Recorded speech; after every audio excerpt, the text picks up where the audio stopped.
வணக்கம். சிற்பிகளின் கனவு என போற்றப்படும் ஒரே ஒரு கோவில் தாராசுரம் ஐராவதேஸ்வரர் திருக்கோவில். ஆலயத்தின் முகப்பு தொடங்கி எல்லா இடங்களிலும் அழகிய 40,000த்திற்கும் மேற்பட்ட சிற்பங்கள் கலை அழகுடன் மிளிர்கின்றன. யுனெஸ்கோவால் உலக பாரம்பரிய சின்னமாக அங்கீகரிக்கப்பட்ட தாராசுரம் கோவில் 2ஆம் ராஜராஜ சோழனால் 12ஆம் நூற்றாண்டில் கட்டப்பட்டது. இந்திரனின் யானையான ஐராவதம் வழிபட்டு சாபம் நீங்கிய தலம் இது.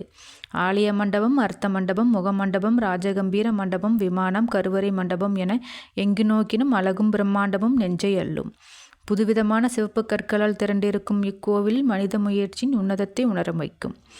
தேர் வடிவிலான இக்கோவிலை யானைகள் இழுத்துச் செல்வது போல அமைந்துள்ளதால் கரக்கோவில் என்றும் அழைக்கப்படுகிறது. கோவிலுக்கு வெளியே நந்தி மண்டபத்திற்கு அருகே பலிபீடத்திற்கு ஏறும் படிகள் 7 ஸ்வரங்களை இசைக்கும் இன்னிசைப்படிகளாக அமைந்துள்ளன. விரல் நுனி அளவில் தொடங்கி பிரம்மாண்டமான கலை அழகு மிளிர்கின்ற அற்புத சிற்பக் களஞ்சியமான தாராசுரம் ஐராவதேஸ்வரர் கோவிலை நம் வாழ்வில் ஒரு முறையேனும் காண வேண்டும். இங்கு காணவும் கற்கவும் ஏராளமான விஷயங்கள் உள்ளன.